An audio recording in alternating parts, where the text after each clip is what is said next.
Online students please आवाज आ रही है?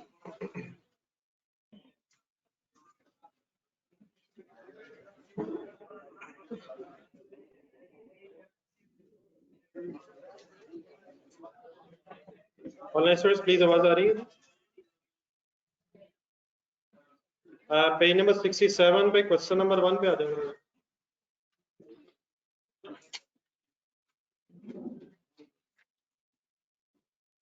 पेज नंबर 61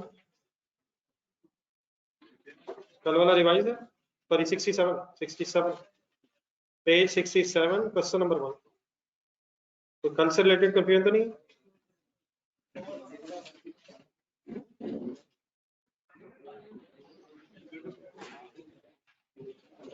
चलिए क्वेश्चन शुरू करें।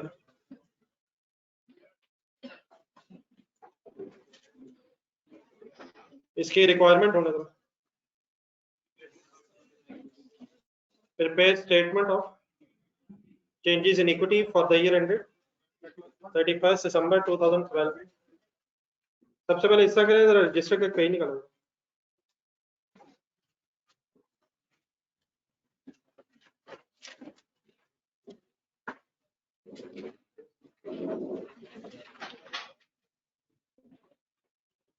रजिस्टर का नया पेज निकालो, हेडिंग लिखें statement of changes in equity.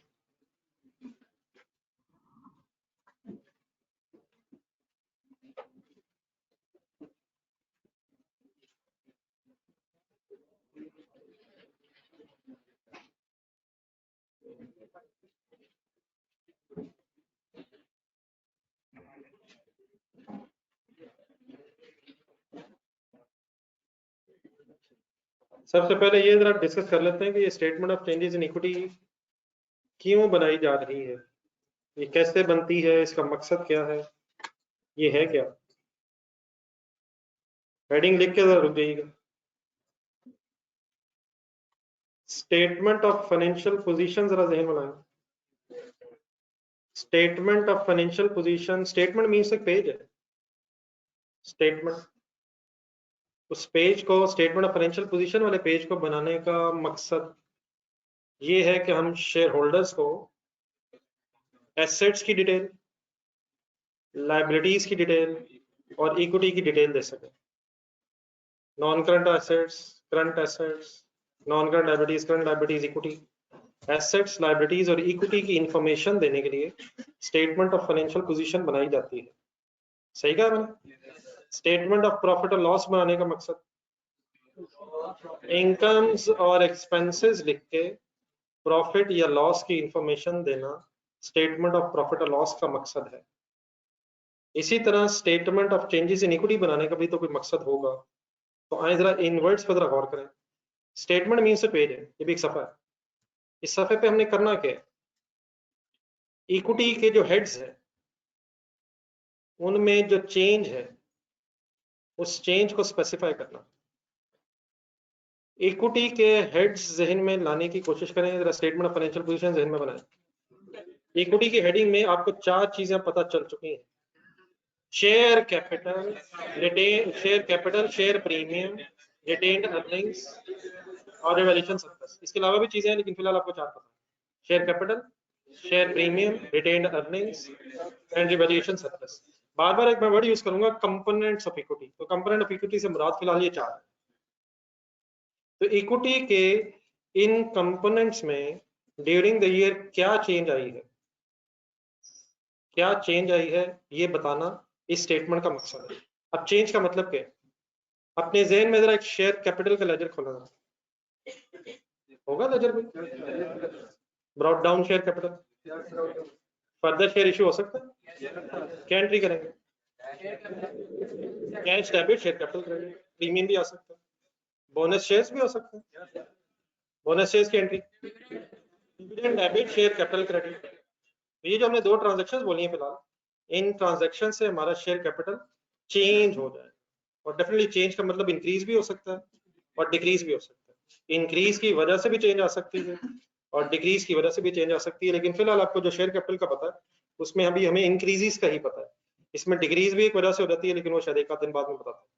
इसी तरह शेयर प्रीमियम के वजह से इन्हें बनाया, ब्रॉट डाउन शेयर प्रीमियम हो सकता है। फिर अगर फर्दर शेयर इशू है और प्रीमियम पे इशू है तो जो प्रीमियम का पोर्शन है वो फिर प्रीमियम के लेजर में आ जाएगा, फिर क्लोजिंग बैलेंस आ जाएगा। रिटेन्ड अर्निंग्स का लेजर तो हम अक्सर कोशिश करते हैं कि 5 चीजें हमें पता हो, brought down, profit after tax, dividend है, ट्रांसफर है। तो ये असल में जो लेजर्स है इक्विटी के कंपोनेंट्स के जो लेजर्स है, अगर इन्हीं लेजर्स को स्टेटमेंट फॉर्म में लिख दिया जाए, किन लेजर्स को, इक्विटी के कंपोनेंट्स के लेजर्स को अगर स्टेटमेंट फॉर्म में कुछ हेडिंग्स के साथ लिख दिया जाए तो वो जो स्टेटमेंट बन जाएगी उसी स्टेटमेंट का नाम statement of changes in equity.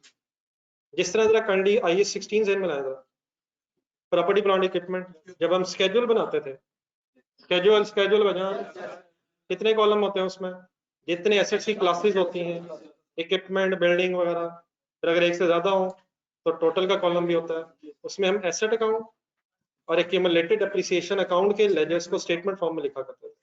तो statement of changes in equity में इक्विटी के जो हेड्स होंगे आपके क्वेश्चन में, उन हेड्स को जहन में रख के उनके लेजर्स बना के अगर हम स्टेटमेंट फॉर्म में लिख दें तो ये स्टेटमेंट क्या कहलाएगी, statement of changes in equity. हाँ, जो थोड़ी सी बातें हुई हैं इनको थोड़ा सा जरा इस पेज पे जो अपनी हेडिंग लिखी है जरा एक्सप्लेन करो। सबसे पहले लिखना components of equity.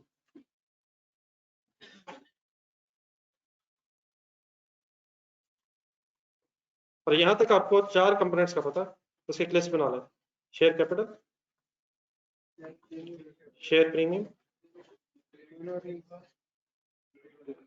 Retained earnings.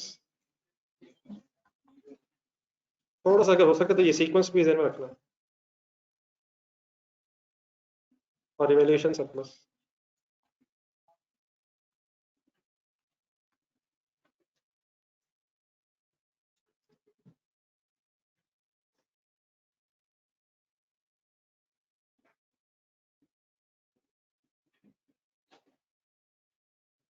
Next इनके इसके नीचे कंपोनेंट्स लिख के एक लाइन लिखना जरा, in statement of changes in equity,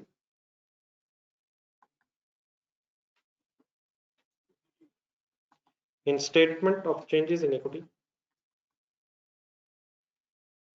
ledgers of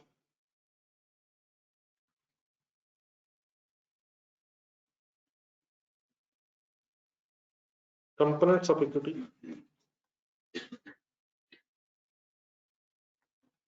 are presented in statement। Share holders को इक्विटी के कंपोनेंट्स में जो चेंज है वो जिस पेज पे लिख के बताई जाती है, that page is called as statement of changes in equity. The ledgers of components of equity are presented in statement form। थोड़ा सा मेरे ख्याल यहाँ लिख के जरा लेजर्स में जो अभी तक हमें चीजें पता है वो अगर लेजर्स बना के रिवाइज करना। 4 लेजर खोलेंगे, कौन कौन सा,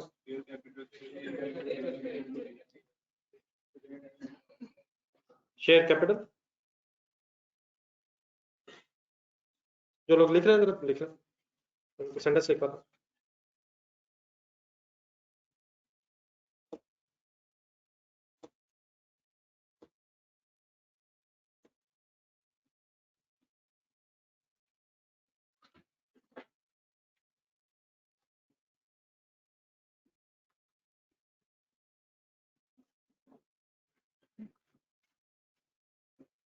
पहले जरा 2 आमने सामने खोल लें, share capital, share premium.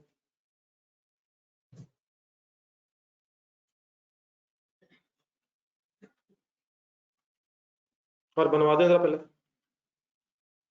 Brought down हो सकता है शेयर प्रीमियम में भी। फर्दर शेयर्स इशू है, एंट्री बोलो।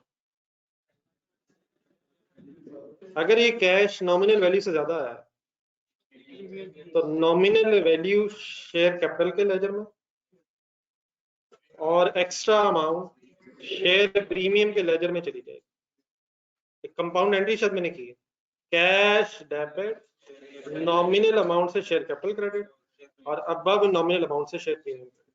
अब ऑब्वियसली डिस्काउंट्स वगैरह भी हो सकती हैं, वो इंशाल्लाह पे जब आएंगे तो शायद डेबिट हो जाएंगे।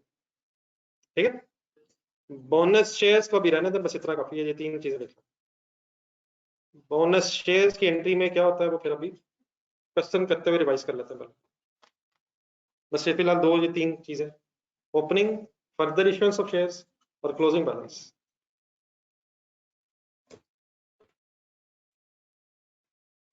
तो अब अगर इसी को स्टेटमेंट फॉर्म में मसलन opening balance of share capital, opening balance, issue of shares, closing balance, और अगर और भी कोई मूवमेंट है वो लिख लिया जाए in a form of a statement, तो that statement is called as statement of changes in equity. Then retained earnings,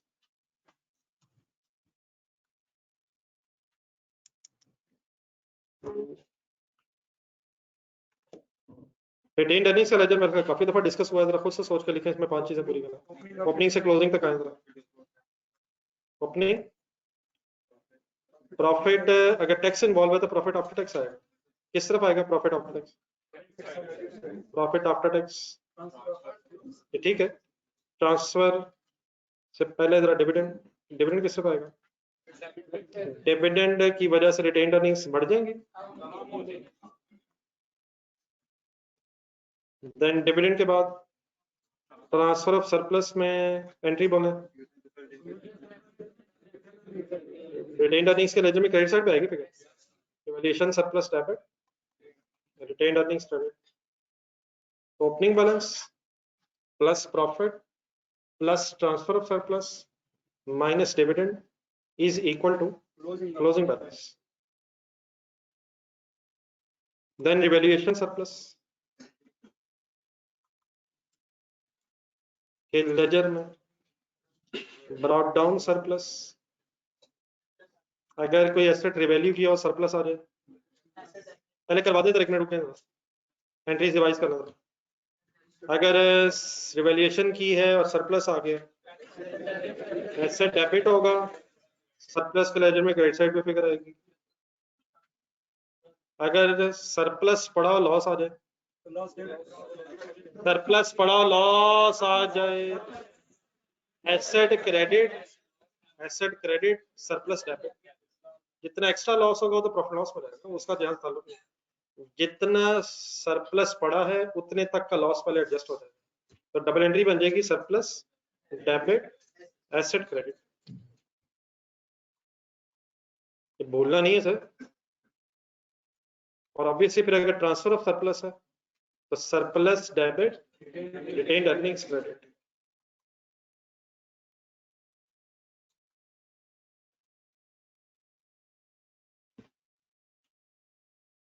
और देन फिर क्रेडिट बैलेंस कैरी डाउन आ जाएगा। तो इन्हीं लेजर्स को according to the information of the question अगर हम स्टेटमेंट फॉर्म में प्रेजेंट कर दें तो that statement is called as statement of changes in equity. Statement of changes in equity में भी कुछ कॉलम्स होंगे, मैं भी आपके सामने बनाऊंगा, लेकिन यहां तक जरा अगर आप सोच के बता सकें उसमें कितने कॉलम होंगे।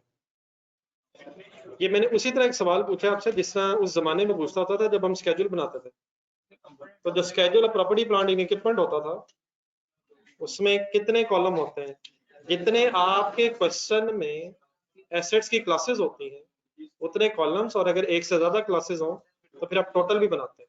उसी तरह statement of changes in equity में उतने कॉलम होंगे जितने आपके क्वेश्चन में इक्विटी के कंपोनेंट्स होंगे, और अगर वो इक्विटी के कंपोनेंट्स एक से ज्यादा हैं तो देन फिर एक टोटल का कॉलम भी होगा।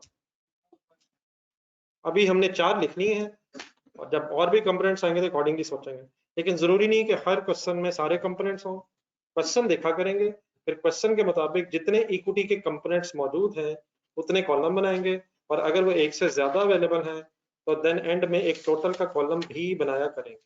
आज अब ये थोड़ा सा बैकग्राउंड ध्यान में रखें, बाकी फिर वो फॉर्मेट वगैरह जब क्वेश्चन करते हैं तब बना लेंगे। अब क्वेश्चन नंबर 1 के डाटा पे बढ़ जाएंगे।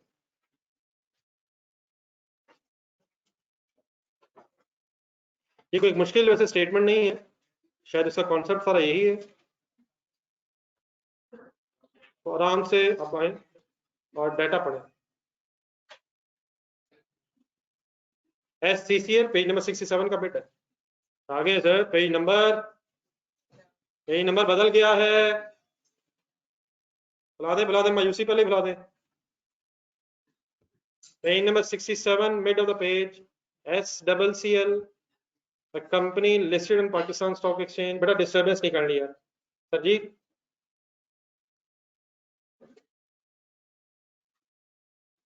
नहीं, मैं तो आज तक ऐसे बोला नहीं, लेकिन आज गलती से बोले।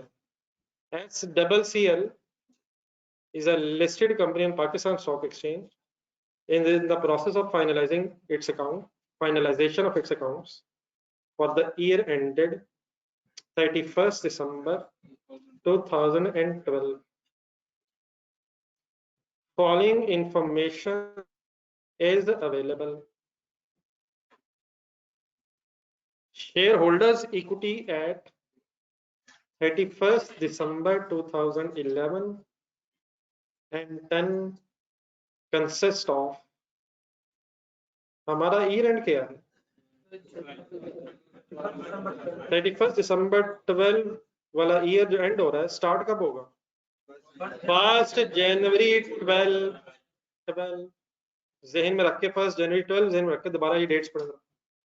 Share holders equity as at 31st December 2011, क्या 11 के क्लोजिंग हमारे 12 के एंगल से ओपनिंग बन जाएंगे, लेकिन साथ वो 10 के क्लोजिंग भी दे रहा है, 10 के क्लोजिंग भी दे रहा है। तभी आपने मेरे से वर्ड सुने कंपैरेटिव फिगर्स। कंपैरेटिव का मतलब होता है कि आप जिस साल की वर्किंग कर रहे हैं उससे पिछला साल भी प्रेजेंट करना। तो यकीनन एक सेकंड पहले नीचे रिक्वायरमेंट में जाए। रिक्वायरमेंट में एज इट इज स्पेसिफाइड नहीं है कि कंपैरेटिव फिगर्स देनी है या नहीं, सिर्फ किस साल की फिगर्स मांगी है उसने। लेकिन एक सेकंड के लिए जरा नेक्स्ट पेज पे जाएं। नेक्स्ट पेज के स्टार्ट पे एक नोट लिखा हुआ है, उस नोट की जरूरत अभी नहीं है, थोड़ी देर बाद पढ़ते हैं। उसके नीचे एक पैराग्राफ लिखा हुआ है छोटा सा, नोट के नीचे, in question of statement of changes in equity. Statement of changes in equity का अगर आप सवाल कर रहे हैं तो even if the question is silent, question अगर आप कर रहे हैं statement of changes in equity का और क्वेश्चन में स्पेसिफिकली नहीं भी कहा, लेकिन अगर इंफॉर्मेशन अवेलेबल है पिछले साल की, तो इवन देन आपने कंपैरेटिव बनाना है। क्या लिखा हुआ है, कौन सा सवाल अगर आप कर रहे हो और क्वेश्चन में अगर स्पेसिफिकली कंपैरेटिव फिगर्स का नहीं भी कहा, लेकिन अगर इंफॉर्मेशन अवेलेबल, अब एक तो सिचुएशन ये भी हो सकती है ना कि हमें पिछले साल की इंफॉर्मेशन ना हो, तो अगर इंफॉर्मेशन नहीं है फिर तो ठीक है। लेकिन अगर पिछले साल की इंफॉर्मेशन अवेलेबल है और क्वेश्चन में स्पेसिफिकली कंपैरेटिव्स का जिक्र नहीं भी है, तो statement of changes in equity के सवालों की सिर्फ बात हुई है। तो इन क्वेश्चंस में आपने कंपैरेटिव ईयर की फिगर्स भी प्रेजेंट करनी। अब कंपैरेटिव ईयर का मतलब क्या हो जाएगा, 12 में अगर मैं तो 11 की भी फिगर्स प्रेजेंट करनी। अब वो करनी कैसे है वो इंशाल्लाह मैं पुराना भी याद कराता हूँ, और फिर यहाँ भी कैसे प्रेजेंट करनी ये भी बता। ये सेंटेंस का क्रक्स बता दें जो भी आप पढ़े आपने। क्वेश्चन अगर साइलेंट है लेकिन पिछले साल की इंफॉर्मेशन अवेलेबल है, तो आपने statement of changes in equity में कंपैरेटिव बनाना है। वापस आ जाए, फर्स्ट लाइन में हमें 2012 के एंगल से पिछले साल मींस 2011 और 2011 के एंड के एंगल से 2010 की इंफॉर्मेशन भी अवेलेबल। रुपीज इन मिलियंस में डाटा है, किस किस चीज की इंफॉर्मेशन है, शेयर कैपिटल, और उसके नीचे लिखा हुआ अनअप्रोप्रिएटेड प्रॉफिट्स। इन अनअप्रोप्रिएटेड प्रॉफिट्स के नीचे अपने हाथ से लिखें, ये सिंपली रिटेन्ड अर्निंग्स का ही एक और नाम है। अनअप्रोप्रिएटेड मींस असल में होता है अनडिस्ट्रीब्यूटेड। तो अनडिस्ट्रीब्यूटेड मींस ऐसे प्रॉफिट्स जो अभी रिटेन्ड है जिनमें से फ्यूचर में भी डिविडेंड दिया जा सकता है। तो इस तरह से जरा कुछ इंटरचेंजेबल वर्ड्स शायद आ जाए, तो इनको भी अपने साथ साथ लिखते रहना इंशाल्लाह। कुछ मेरे ख्याल है 2-3 दफा पढ़ के याद हो जाएगा। तो what is simply meaning of unappropriated profit. लेकिन शेयर कैपिटल में वापस जाए, फर्स्ट लाइन में उसकी ब्रैकेट में ₹10 ईच लिखा हुआ है। ये हमेशा शेयर कैपिटल के जो सामने अमाउंट होती है ये नॉमिनल वैल्यू ही होती है, चाहे शेयर प्रीमियम पे इशू हो चाहे डिस्काउंट पे, शेयर कैपिटल हमेशा नॉमिनल वैल्यू से ही क्रेडिट होता है। इसलिए ब्रैकेट में जब भी कोई इंफॉर्मेशन हो शेयर कैपिटल के सामने, तो एक शेयर की नॉमिनल वैल्यू की इंफॉर्मेशन होती है। लिखना जरा एक दफा, क्या नॉमिनल वैल्यू जरूरी है कि मार्केट वैल्यू के बराबर ही हो? इट कैन बी डिफरेंट, लेकिन शेयर कैपिटल ने हमेशा नॉमिनल वैल्यू से ही क्रेडिट होना है, चाहे शेयर नॉमिनल वैल्यू से ज्यादा पे या कम पे सेल हुए हों। आगे की बात याद, एक नजर जाए जरा देखिए पेज नंबर 63 पे। पेज नंबर 63 जो 3 सिनेरियोस पढ़े थे उन तीनों सिनेरियोज में कॉमन क्या है? शेयर कैपिटल 10 लाख से क्रेडिट है, ऐसे ही है। तो अगर शेयर प्रीमियम है वो भी अलग हेडिंग है, और अगर डिस्काउंट है तो वो भी अलग हेडिंग है। शेयर कैपिटल के सामने हमेशा नॉमिनल अमाउंट ही आनी है। वापस आ जाए, जो स्टूडेंट्स आते हैं प्लीज।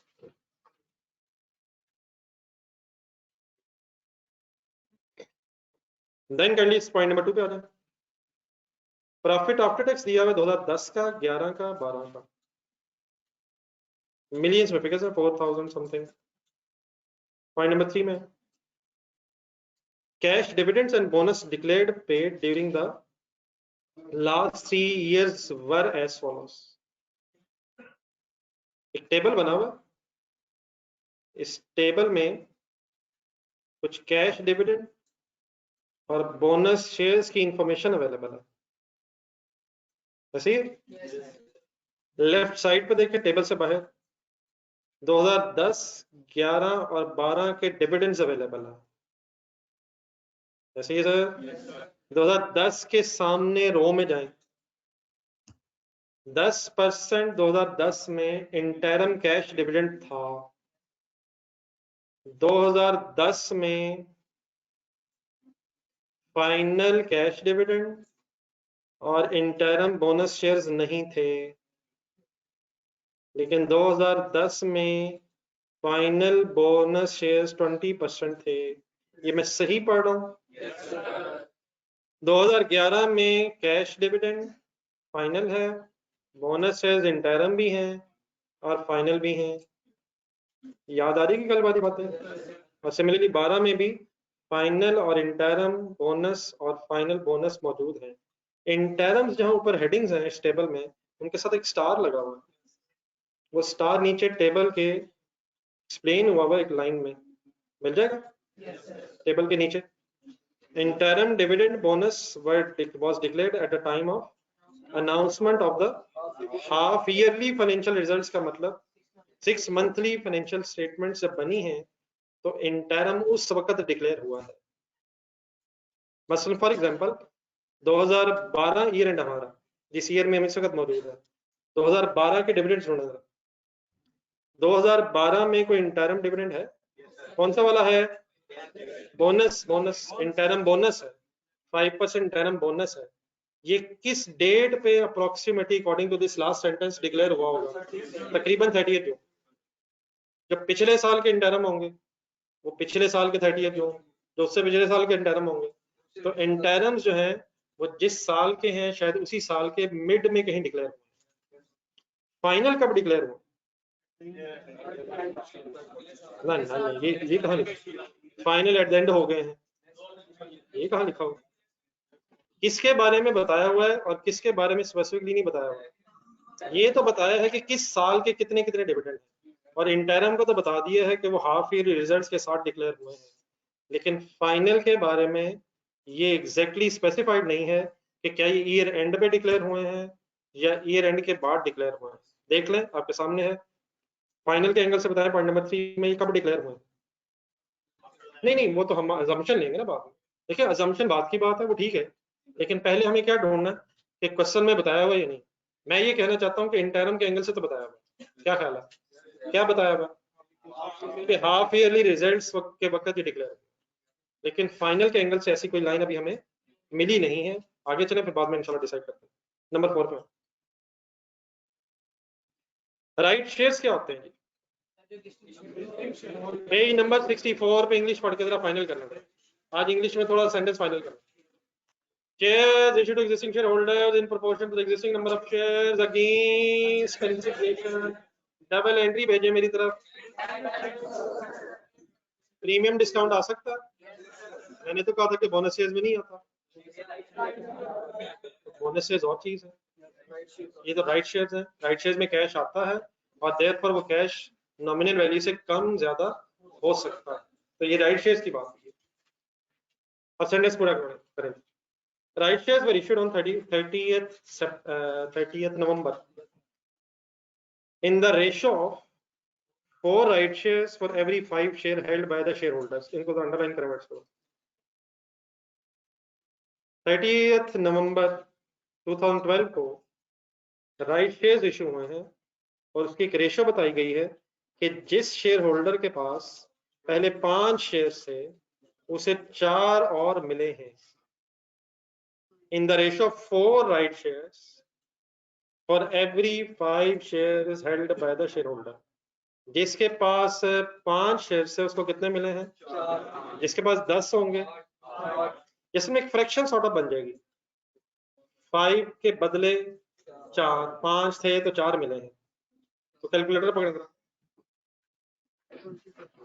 नहीं, 20% तो नहीं बनेगा, मतलब उलट बनेगा, 20% कम।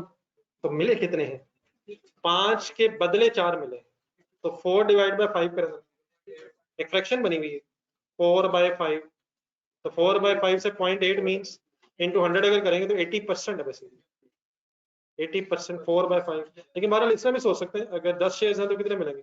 अगर 5 के बदले 4 मिल रहे थे तो 10 के बदले मैंने डबल किए ना, 5 से 10 किए, इधर से डबल किया, दो डबल हो गए। अगर 100 होंगे तो,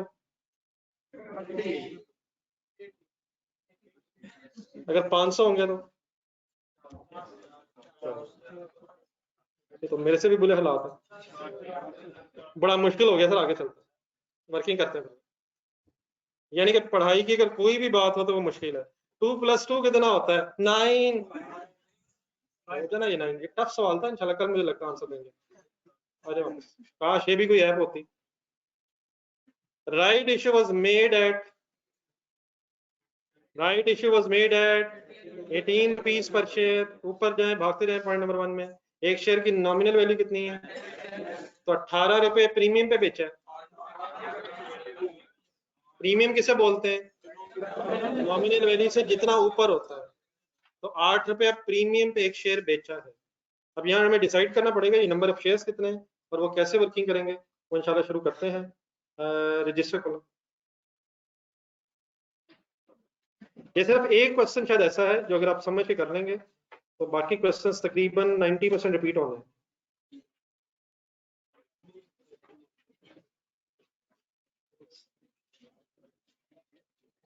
जर्नलिस्ट प्लीज साथ है।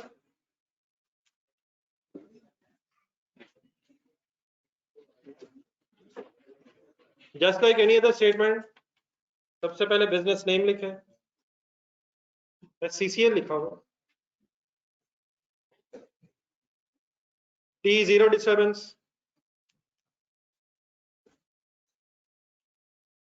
SCCL,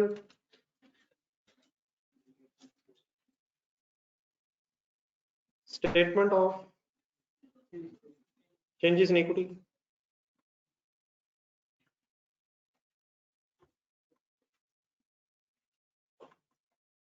for the year ended. सिर्फ स्टेटमेंट ऑफ फाइनेंशियल पोजीशन के नीचे एज ऑन आता है, बाकी जो सारी स्टेटमेंट्स हैं वो फॉर द ईयर है। तो फॉर द ईयर एंडेड 31 दिसंबर 2012।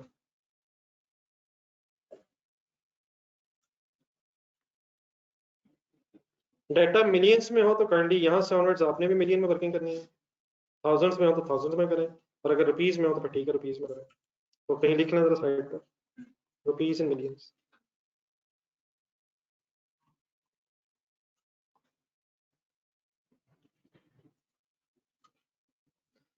सबसे पहले अब statement of changes in equity में आपने क्वेश्चन देख के डिसाइड ही करना है कि हमारे इस क्वेश्चन में इक्विटी के कंपोनेंट्स हैं कितने।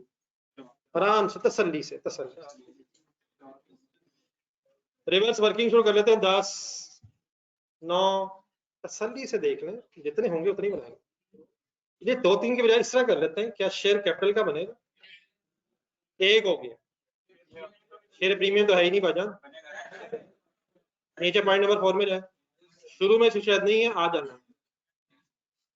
जाना है। तो शेयर प्रीमियम का भी आ जाना है, रिटेन्ड अर्निंग्स का भी बनेगा, रिवैल्यूएशन सरप्लस का शायद जिक्र नहीं है। पूरा क्वेश्चन हमने देख लिया, तो रिवैल्यूएशन सरप्लस की शायद बहस नहीं है। तो 3 मेन कॉलम होंगे, share capital, share premium, retained earnings, और क्योंकि अब 3 हो गए कॉलम तो एक टोटल का शुरू करें। अब लेफ्ट साइड पे थोड़ी स्पेस रखें, उसी तरह जिस तरह ओपनिंग बैलेंस वगैरह लिखने।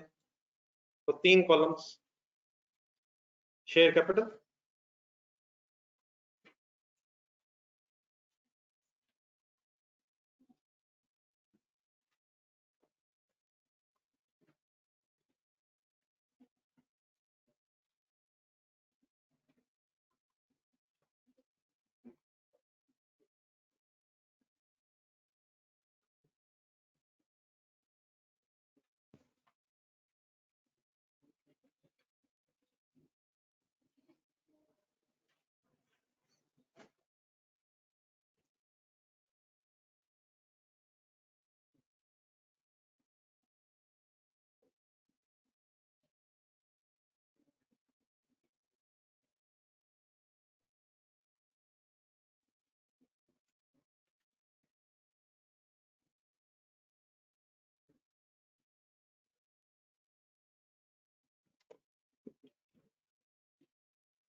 हेडिंग्स लिखना जरा, 1 मिनट जरा, अजान हो जाए फिर शुरू कर।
जी सर, आए स्टार्ट कर। सबसे पहले तो बेटा मैं नेक्स्ट पेज पे आपको एक लाइन पढ़वाई थी, देख लेते हैं दोबारा। 2012 की हमें वर्किंग करनी है, लेकिन 11 की इंफॉर्मेशन अवेलेबल होने की वजह से, डाटा देखें जरा, 2011 के एंगल से इंफॉर्मेशन अवेलेबल है। जरा सारे पॉइंट्स मेरे साथ एक नजर देखा। पॉइंट नंबर 1 में 11 का ओपनिंग मिल जाएगा। 11 का ओपनिंग शेयर कैपिटल ढूंढ के बताएं जरा, हिम्मत करें, फुल कंसंट्रेट करें। ओ बेटा 10340 है, ये क्या ये क्या ये क्या, ये 11 का क्लोजिंग है, तो 11 का ओपनिंग मींस 10 का क्लोजिंग। फिर रिटेन्ड अर्निंग्स का भी ओपनिंग है 10 का मींस 11 का ओपनिंग बन जाएगा। फिर प्रॉफिट भी 11 का अवेलेबल है, फिर डिविडेंड्स भी अवेलेबल है। तो क्योंकि इंफॉर्मेशन लास्ट ईयर की अवेलेबल है, तो इसलिए हम कंपैरेटिव ईयर साथ बनाएंगे। अब कंपैरेटिव ईयर का जरा कॉन्सेप्ट जरा कंडी यहाँ रिवाइज करेंगे। नहीं एक मिनट, जस्ट मिनट, बिल्कुल सही आपने कहा। अगर हम स्टेटमेंट ऑफ प्रॉफिट लॉस में हो, statement of profit and loss, sales वगैरह का लिख रहे हैं, फॉर एग्जांपल अगर आप सेल्स लिख रहे हैं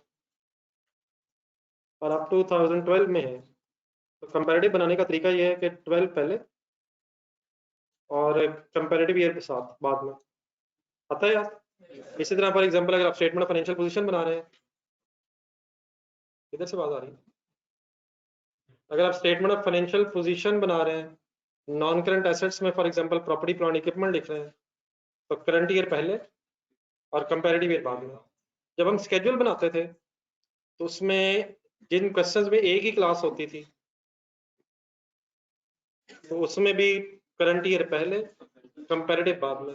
हाँ, अगर क्लासेस एक से ज्यादा हो जाए तो फिर हम मजबूरन, क्योंकि आमने सामने नहीं बना सकते, तो पहले करंट ईयर और बाद में कंपैरेटिव ईयर का स्केड्यूल बनाते थे। मैं अकेला तो नहीं रह गया, हम सब बनाते थे।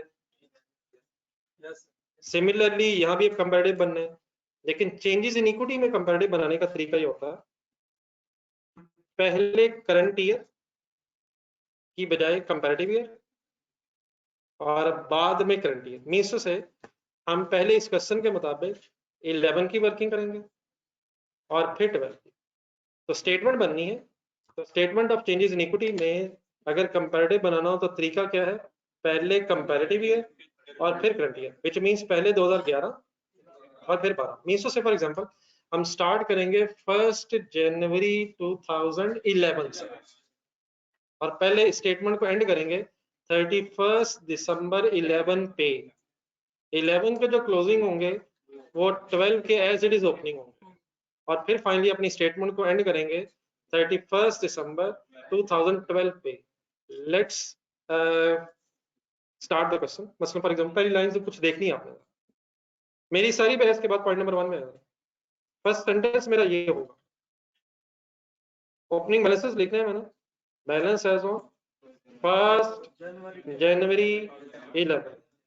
अगर कंपैरेटिव फॉर एग्जांपल मैंने ना बनाना होता, डाटा ना होता, फिर मैं कहां से शुरू करता, 1 जनवरी 12, 31 दिसंबर 12 पे एंड कर देता। लेकिन क्योंकि डाटा अवेलेबल है किस साल का भी, कंपैरेटिव ईयर का भी, तो स्टार्टिंग पॉइंट क्या होता है, कंपैरेटिव ईयर का opening starting point, comparative year का opening starting point. What is the comparative year? 2011, उसका opening means 1 January 11 is the starting point. मुझे पहले ओपनिंग लिखवा देता। शेयर कैपिटल में क्या लिखूं? 7833। शेयर प्रीमियम में क्या लिखूं? ना ना ना ना ना, शेयर प्रीमियम उसका ओपनिंग अवेलेबल नहीं है, वो बाद में राइज हुआ है। तो what is the opening of share premium in that date at that date? उसकी कोई इंफॉर्मेशन ही डैश हो गया, रिटेन अर्निंग्स लिखवाएं 4508, और देन पे टोटल के कॉलम में बाद में रोज में प्लस कर लेंगे, उसको कर लेंगे इंशाल्लाह। यहाँ तक बात समझ आ गई? लिखे पहली लाइन।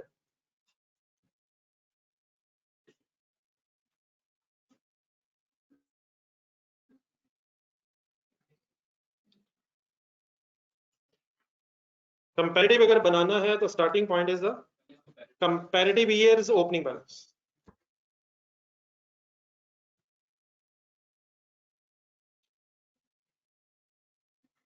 ओके जी, लिखना है तो बता दीजिएगा। चलो टोटल करने तो बता दें। 1 2 3 4, आगे बढ़े।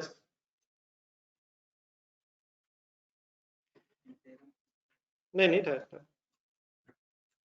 भूल रहा है सर, बहुत कुछ भूल रहा है। देन सर जी, जहां तक हमारे लिए पॉसिबल होगा अकॉर्डिंग टू क्वेश्चन, हमने कोशिश ये करनी है कि इस डेटा को डेट वाइज अरेंज किया जाए।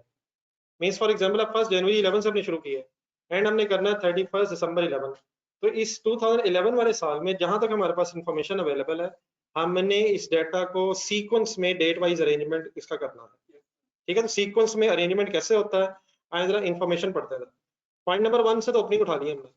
पॉइंट नंबर 2 में जरा प्रॉफिट्स दिए हुए, प्रॉफिट साल के शुरू में हो जाता है, तो ये तो एंड में लिखेंगे। पॉइंट नंबर 3 में, पॉइंट नंबर 3 में डिविडेंड्स दिए हुए हैं। हम इस वक्त 2011 की बहस कर रहे हैं। 2011 में क्या 2011 के इंटरम डिविडेंड आएंगे? 2011 में 2011 के इंटरम आएंगे? हो सकता है आपने बहुत से जवाब अपने बना के रखे हों, लेकिन पहले मेरा सवाल तो सुने।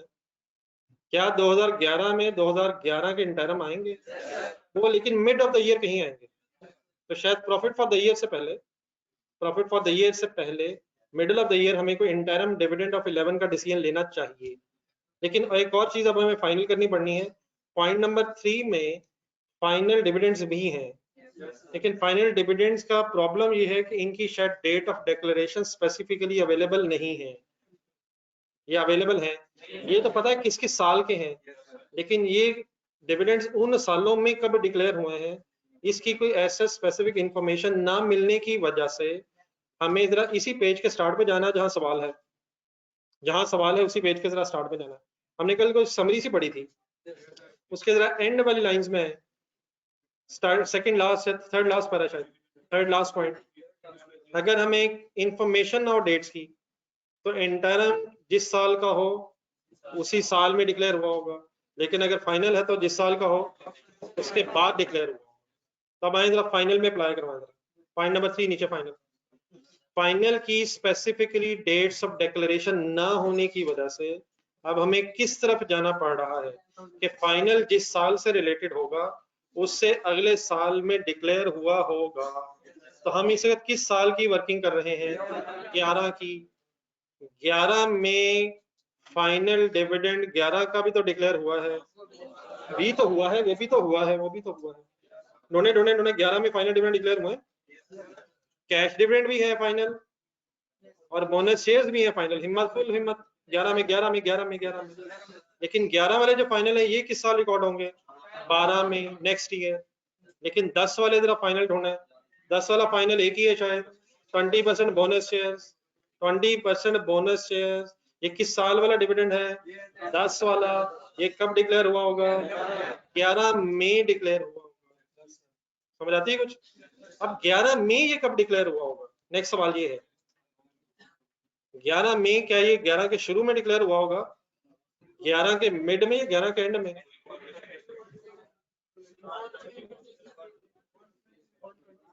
नहीं, 120 डेज से बड़े एजीएम की डेट है, उससे 21 दिन पहले वो भी था, उससे पहले वो भी था। डायरेक्टर्स डिसाइड करते हैं date of declaration. Dividend declare का मीनिंग वैसे क्या होता है कि डायरेक्टर्स ने अनाउंसमेंट कर दी है, ठीक है। तो 120 डेज किस साल के? नेक्स्ट ईयर से। यहाँ क्या मतलब होगा? हम इस 20% की बात कर रहे हैं, हम इस 20% की बात कर रहे हैं। कौन से 20% की? जो 31 दिसंबर 2010 वाला 20% वो एंड में है, वो 20%। अब ये जो 20% इंटरम सॉरी फाइनल डिविडेंड 2010 का है, ये 2011 के शुरू के महीनों में मैक्सिमम 2-3 महीनों के अंदर या 4 महीनों के अंदर अंदर डिक्लेयर हो गया होगा। क्या इंटरम ऑफ 2011 से पहले डिक्लेयर हो गया होगा? तो नॉर्मली सीक्वेंस सबसे पहले फिर इस तरह से बन रहा होता है कि पिछले साल का फाइनल, देन इस साल का इंटरम, और देन फिर इस साल के एंड में प्रॉफिट। लेकिन हो सकता है इस ड्यूरेशन के दौरान फर्दर शेयर्स भी इशू हो गए हो। मीन्स से जरा पॉइंट नंबर 4 में जाएगा। पॉइंट नंबर 4 में राइट शेयर्स भी इशू हुए। क्या राइट शेयर्स इशू होने से भी शेयर कैपिटल पे इफेक्ट आता है? और शेयर कैपिटल अकॉर्डिंगली फिर बढ़ जाएगा अगर नंबर ऑफ शेयर्स इंक्रीज होंगे। लेकिन ये जो डेट है राइट शेयर्स की, ये डेट है 30 नवंबर 12। ये बहस 11 में शायद है ही नहीं। तो 11 में शायद 3 मेन चीजें हैं। नंबर 1 पिछले साल का फाइनल, फिर 11 का इंटरम, और फिर 11 का प्रॉफिट आफ्टर टैक्स। तो जहां तक हमसे पॉसिबल होगा अकॉर्डिंग टू क्वेश्चन हम पूरा क्वेश्चन सामने रखा करेंगे और उसे सीक्वेंस में, डेट्स के सीक्वेंस में अरेंज करने की कोशिश किया करेंगे। ये जो मैंने कहा सबसे पहले पिछले साल का फाइनल, ये बात समझ आती है? पिछले साल का फाइनल सबसे पहले ऑब्वियसली हमारे साल के शुरू के महीनों में फाइनली डिक्लेयर हो गया होगा। फिर करंट ईयर का इंटरम होगा और फिर उसके बाद एंड में प्रॉफिट फॉर द ईयर होगा। लेकिन बीच में जरा ये याद रखनी पड़ेगी कि और कोई फर्दर शेयर्स इशू ना हो गए हों, जो 11 में तो नहीं है, लेकिन फिर 11 के बाद 12 में आपने मुझे याद करवा। स्टार्ट कर लें प्लीज। मेरा ख्याल एक लाइन लिख लें जरा, फिर उसके बाद ब्रेक करते हैं। ये ऑनलाइन स्टूडेंट से कोई बात फॉलो की?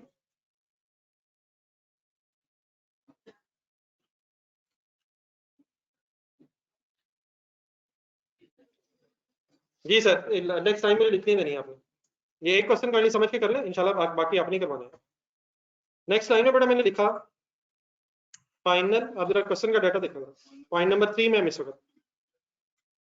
फाइनल कौन सा बोनस? फाइनल बोनस शेयर्स किस साल वाले? 10 वाले 11 में क्यों लिखे हैं? फाइनल है नेक्स्ट ईयर में डिक्लेयर हुआ होगा। अब यहाँ 20% रेट दिया हुआ। जब डिविडेंड परसेंटेज में गिवन हो तो पेज नंबर 66 पे जाएगा।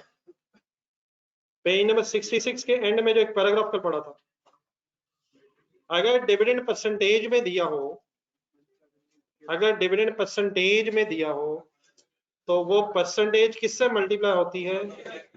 Nominal value of share capital से, वो भी किस दिन की? जिस दिन डिविडेंड डिक्लेयर हुआ है। अब बोर्ड पे देखें जरा, जब ये डिविडेंड डिक्लेयर हो रहा है, क्या उस वक्त शेयर कैपिटल की नॉमिनल वैल्यू 7833 है? ये 7833 किस दिन वैल्यू थी? साल के शुरू में। क्या साल के शुरू से लेके फाइनल डिविडेंड के आने तक तो फर्दर चेंज की हमें इंफॉर्मेशन अवेलेबल है? तो देयरफॉर ये 20% मैं किससे मल्टीप्लाई करने लगा हूँ?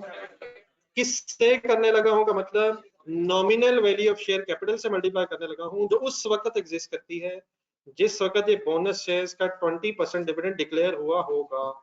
मल्टीप्लाई बाय 20% करें, आंसर बताएं। 1567 पे बात सारी खत्म कर दें। यस सर प्लीज कर दें, प्लीज राउंड ऑफ करके ये बात वहीं खत्म कर दें। दोबारा कैलकुलेटर पे 0 दबाएं, जोर से दबाएं, 0 हो जाए। 7833 लिखें, मल्टीप्लाइड बाय 20% कर दें, आंसर फाइनल बोल दें।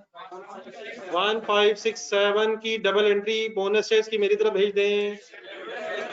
Dividend debit, share capital credit, ऊपर वाले लाइंस में दोबारा जाएं। आपने ये बोनस शेयर की मुझे एंट्री बताई है, फर्स्ट बुलेट पढ़ें टेबल के नीचे, और ऊपर टेबल बना हुआ है डिविडेंड वाला इस पेज के स्टार्ट में। फिर बोनस शेयर वाला डिविडेंड है, ये पहले कहां से माइनस होना है? और अगर प्रीमियम ना हो तो बोर्ड पे देखें, प्रीमियम इस वक्त मौजूद नहीं है, देयरफॉर डिविडेंड कहां जाके डेबिट करके माइनस करूं? रिटेन्ड अर्निंग्स में 1567 के साथ ब्रैकेट क्यों आई है? Dividend debit mean retained earning से कम हो जाएगा। और सेकंड इफेक्ट कहां आगे लिखूं? शेयर कैपिटल क्रेडिट का मतलब प्लस होगी फिगर, माइनस होगी? दोबारा डबल एंट्री बोल रहे हैं। Dividend debit share capital, dividend debit होने से शेयर प्रीमियम क्योंकि नहीं था, रिटेन्ड अर्निंग्स लेस हो गई, और share capital mean share capital credit हो गया। क्योंकि ये डबल एंट्री इक्विटी में पूरी हो गई है डेबिट क्रेडिट, तो टोटल के कॉलम में जीरो क्यों आ रहा है? ये सारी एंट्री का इफेक्ट किधर आ गया है? इक्विटी के अंदर ही आ गया है। इक्विटी का कौन सा कंपोनेंट कम हो गया है?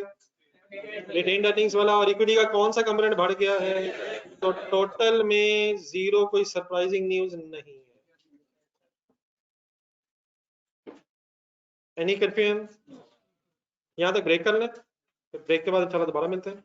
4:25। और अब मैं सीरियस हो गया हूँ टाइम के हवाले से।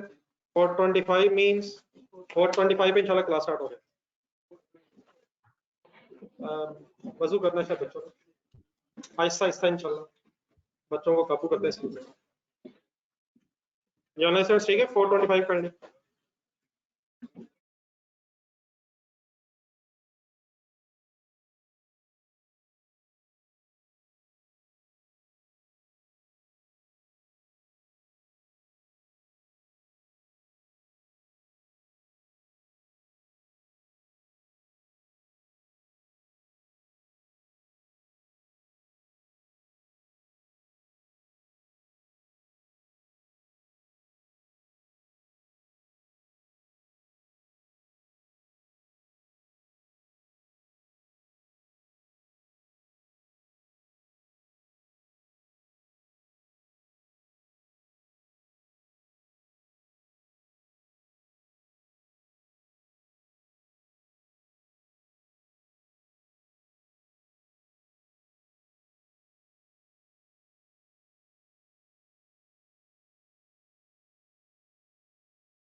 ये ऑनलाइन स्टूडेंट्स आ गए ना?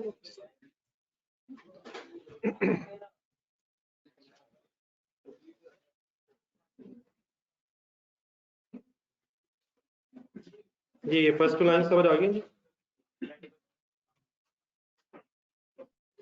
20% तो रेट की बने सवाल, क्या सवाल नहीं की बने? 2010 का final dividend 20 multiply share capital.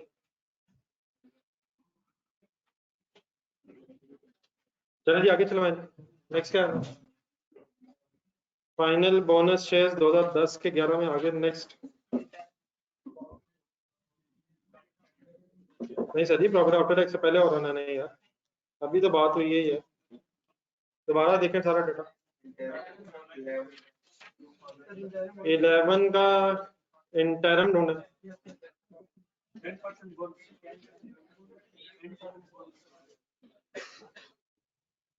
लिखिए नेक्स्ट लाइन में,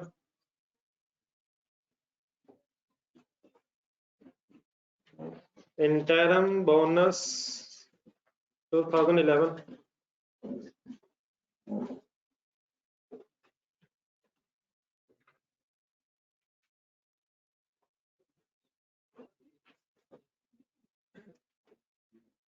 ये भी बोनस शेयर्स नहीं है प्लीज।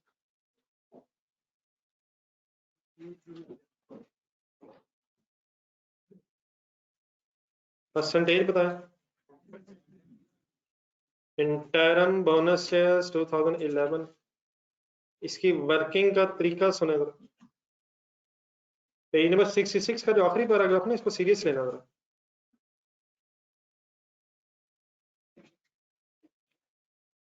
अरे पेज नंबर 66 पर दोबारा सर सेकंड सेंटेंस लिखा ना, थर्ड लास्ट लाइन कह रहे हैं, फर्स्ट लाइन कह रहे हैं लास्ट पैराग्राफ की। अगर डिविडेंड परसेंटेजेस में हो तो डिविडेंड की इस परसेंटेज ने nominal value of share capital से मल्टीप्लाई होना है, लेकिन उस शेयर कैपिटल से जो उस वक्त एग्जिस्ट करता था जब डिविडेंड डिक्लेयर हुआ है। मतलब अब इसका ये है, एक सेकंड बोर्ड पे देखें जरा। ये जो इंटरम बोनस शेयर्स है, अब ये मिडिल ऑफ द ईयर है अकॉर्डिंग टू क्वेश्चन, जब हाफ ईयरली रिजल्ट्स फाइनल हुए 30 जून अराउंड, 30 जून 11 अराउंड है। तो क्या इस इंटरम डिविडेंड से पहले शेयर कैपिटल में फर्दर चेंज आ चुकी है?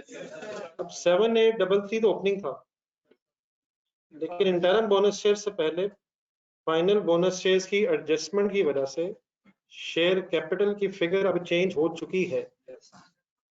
तो कैलकुलेटर उठाएं जरा। 7833 शेयर कैपिटल तो साल के शुरू में था, लेकिन इंटरम बोनस शेयर्स वाली डेट तक आते आते 1567 शेयर कैपिटल में इजाफा हो चुका है। प्लस कर देंगे या माइनस? तो प्लस करने का मतलब ये हुआ कि 7833 प्लस 1567 टोटल शेयर कैपिटल आ जाएगा, और देन मल्टीप्लाइड बाय 10% रेट हो जाएगा। बात समझ आई है प्लीज? तो जैसे जैसे ग्रेजुअली हम आगे बढ़ते जाएंगे तो जो चेंज आ जाएगा शेयर कैपिटल में, वो फिर हम अकॉर्डिंगली कंसिडर करके वर्किंग किया करेंगे। तो किस रेट, ये रेट ने किस शेयर कैपिटल से मल्टीप्लाई होना? उस नॉमिनल वैल्यू से जो उस वक्त होगी जब डिविडेंड डिक्लेयर हुआ। दोबारा पढ़े paragraph, last paragraph, page number 66। If dividend is given as a percentage, then multiply the rate with the amount of share capital, which is the nominal value of share capital, which is at the date of या at the time of declaration of dividend. जब ये interim dividend middle of the year declare हुआ होगा, तो उस वक्त share capital अब 7833 की बजाय 1567 भी हो गया है। It means अब चेंज फिगर 59 समथिंग, क्या आंसर आता है?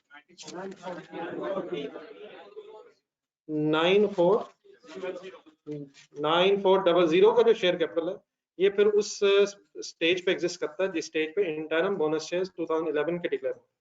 वर्किंग समझ आ गई? आंसर फाइनल बताएं 10% मल्टीप्लाई करके। 940 की एंट्री बोले। देखिए कैलकुलेशंस अपनी जगह, लेकिन असल चीज यही है। और इन बोनस शेयर्स की एंट्री वही है, चाहे फाइनल बोनस शेयर्स हो चाहे इंटरम हो, डिविडेंड डेबिट होना है, शेयर कैपिटल क्रेडिट होना है। हाँ, डिविडेंड ऑफ बोनस शेयर्स ने पहले शेयर प्रीमियम से लेस होना था, लेकिन वो अभी भी मौजूद नहीं है, इसलिए लेस करने के लिए गए हम रिटेन्ड अर्निंग्स में, और शेयर कैपिटल का सेकंड इफेक्टिव क्रेडिट हो गया 940, वो शेयर कैपिटल में प्लस हो गया। ये जो प्लस माइनस है ये कोई रट्टा नहीं है, काइंडली डबल एंट्री बोल रहे हैं और अकॉर्डिंगली सोच के प्लस माइनस करें। डिविडेंड डेबिट होने से रिटेन्ड अर्निंग्स कम हुई और शेयर कैपिटल क्रेडिट होने से शेयर कैपिटल बढ़ गया, और क्योंकि वंस अगेन ये इक्विटी में ही एडजस्टमेंट हुई है तो टोटल पे फर्क नहीं पड़ा। Jonas, please clear.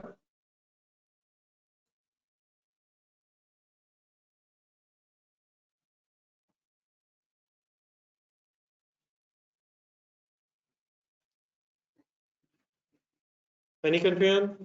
आगे बढ़े सर, आगे ढूंढेंगे तो पूरा क्वेश्चन सामने रखना पड़ता है ताकि इसे अरेंज किया जा सके।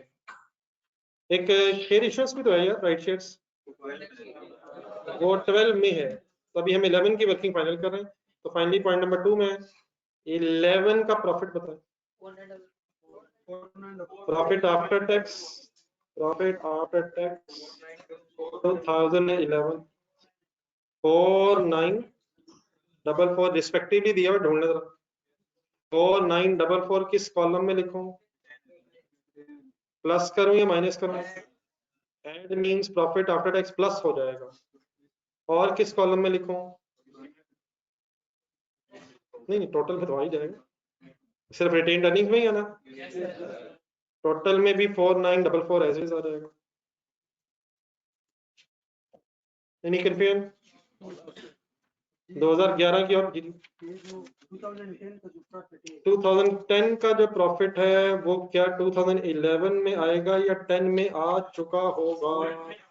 4508 ढूंढे जरा, 4508 में वो प्रॉफिट आ रहा होगा, वो तो पिछले साल की बात। 10 का 10 में आ चुका होगा, 10 का क्लोजिंग हमने 11 में ब्रॉट डाउन बना लिया, तो 11 का 11 में आ जाएगा। फिर जब 11 का क्लोजिंग निकाल लेंगे आप, तो 11 की क्लोजिंग में 11 वाला भी आ जाएगा, नेक्स्ट ईयर फिर सिर्फ 12 का। ठीक है, ये तो profit of for the year है ना। एनी अदर कंफ्यूजन जी? चलिए सीडी निकालें।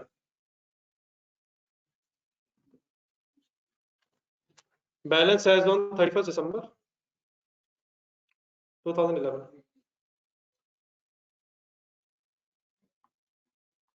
31 दिसंबर 11 कैसे बैलेंस करेंगे? क्या कॉलम्स को सम करना है, ओपनिंग से क्लोजिंग तक है। 7833 प्लस 1567 प्लस 940 10340। शेयर प्रीमियम के भी गेम नहीं है, वैसे तो जीरो है। प्रॉफिट 4508 माइनस माइनस 2 दफा हो रहा है, फिर प्लस हो रहा है, फाइनली 6945। रोज में टोटल करना डेफिनेटली। अब ये जो रो में टोटल किया आपने, ये अगर आप कॉलम में भी टोटल के प्लस करेंगे तो this figure should remain same. Last column में सम कर लें या रोज में टोटल कर लें, दोनों तरफ से रिकंसाइल होना चाहिए अगर वर्किंग सही है। डन है सर?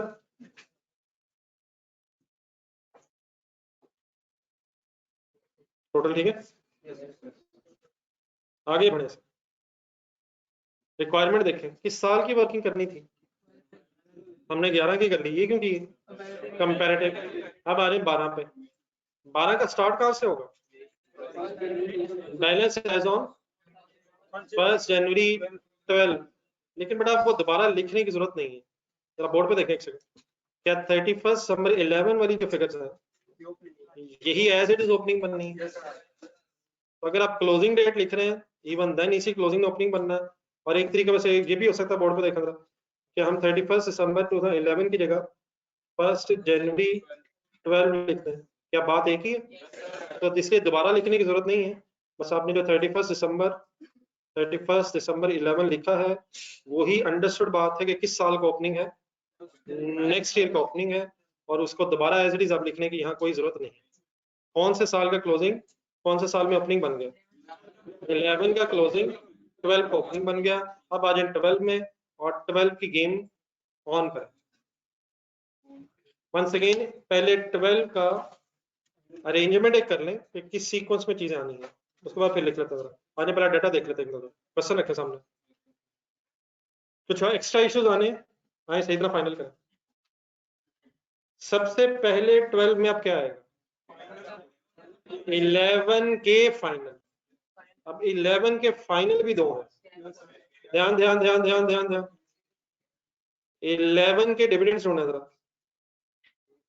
11 के जो 11 का जो इंटरम था वो तो 11 में हो गया है, लेकिन जो 11 के फाइनल है वो अब किस साल में आने हैं। तो सबसे पहले 11 के फाइनल आएंगे 12 में, और वो भी 2 हैं, दोनों कैसे लिखने वो बताता हूं मैं, आगे बढ़े। फिर इंटरम आएगा 12 का, 12 का इंटरम आएगा। 12 के फाइनल हमारे 12 वाले ईयर में नहीं आएंगे, 12 वाले जो फाइनल है ये 13 में आने हैं, जो हमारे सालों से रेलिवेंट ही नहीं है। तो सबसे पहले 11 के फाइनल, नंबर 2 12 का इंटरम, फिर लास्ट पैराग्राफ नवंबर में राइट शेयर्स हैं, फिर राइट शेयर्स की वर्किंग करेंगे, और फिर finally end of the year profit की बात करें। तो रिपीट करें जरा, नंबर 1 11 के फाइनल, 12 का इंटरम, 12 वाला राइट शेयर। अच्छा, 12 वाला राइट शेयर इंटरम से पहले क्यों ले रहा हूँ, सॉरी इंटरम के बाद क्यों ले रहा हूँ। इंटरम हाफ ईयरली है, और नवंबर में 30 जून के बाद या फिर नवंबर में जाके कहीं राइट शेयर्स हैं, और फाइनली फिर ईयर एंड पे जाके 2012 का प्रॉफिट लिखा है। आज फाइनल डिविडेंड्स की तरफ, और ये पहले मुझे करवाने हैं। एक सेकंड, कुछ नहीं लिखना आपने, बस सामने रखना है, वर्किंग रखना है, कोई क्वेश्चन रखना है, कैलकुलेटर पकड़ना है। यहाँ एक छोटा सा इश्यू है, पहले वो रिजॉल्व कर लूंगा। फाइनल किस साल के, अब ये 2 है बेटा, फाइनल कैश भी है और बोनस भी है। यहाँ एक सवाल ये उठेगा कि पहले मैं फाइनल कैश लिखूं या मैं पहले फाइनल बोनस लिखूं 11 वाला। एक मिनट, नहीं इसमें कोई स्टोरी नहीं है, आराम आराम से। मसला क्या है, क्वेश्चन देखा, 11 के फाइनल डिविडेंड्स में फाइनल कैश डिविडेंड भी है 15%, और फाइनल बोनस शेयर्स 10% भी है। जब फाइनल डिविडेंड डिक्लेयर हुआ है तो मैनेजमेंट ने, डायरेक्टर्स ने कैश डिविडेंड भी डिक्लेयर किए और बोनस शेयर्स भी डिक्लेयर किए 11 के फाइनल के तौर पे। तो सवाल ये पैदा होता है कि मैं पहले फाइनल कैश डिविडेंड लिखूं या फाइनल बोनस शेयर्स लिखूं। नहीं मतलब एक सवाल उठा है, मैंने जवाब में नहीं देना। असल में ये सवाल पिछले साल नहीं आया, पिछले साल की वर्किंग देखा अपनी। पिछले साल में जब हमने वर्किंग की है तो फाइनल के तौर पे सिर्फ ही किया था। तो अब हो ये रहा है कि एक ही डेट पे 2 डिविडेंड्स इकट्ठे हो गए। कौन कौन से, कैश भी और बोनस। अब प्रॉब्लम ये है, बोनस शेयर्स की एंट्री बताएं। Dividend debit share capital credit, full concentrate करना।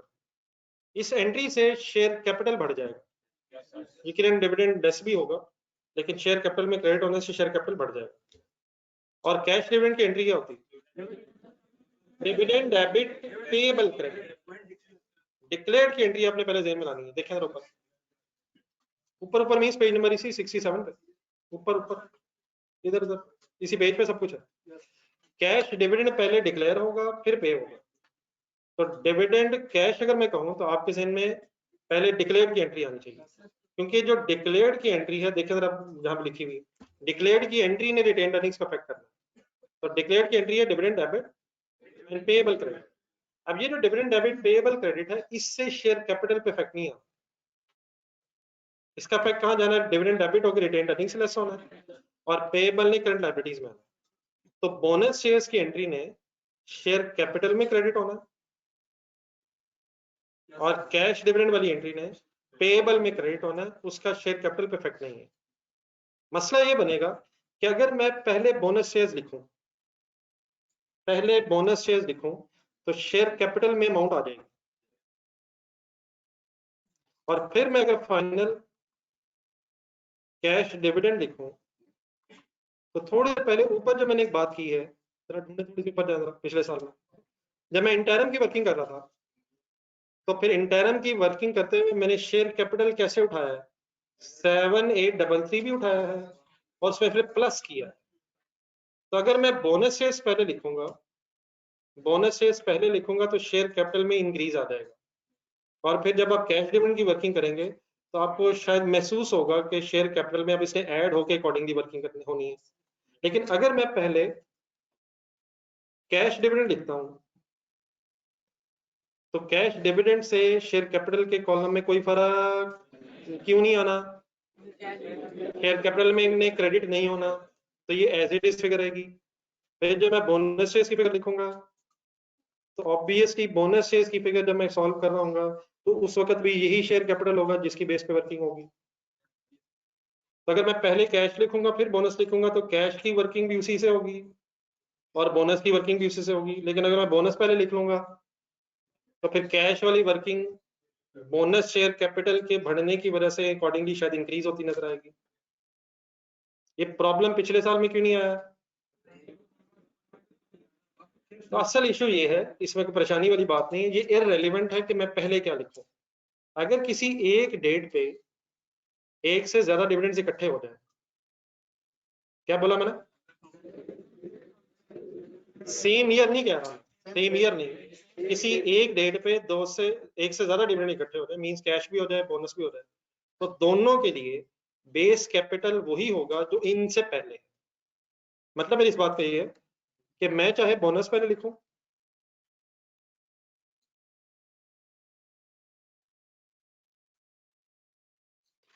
चाहे मैं कैश डिविडेंड पहले लिखूं, दोनों की वर्किंग इसी से मल्टीप्लाई होके होनी है।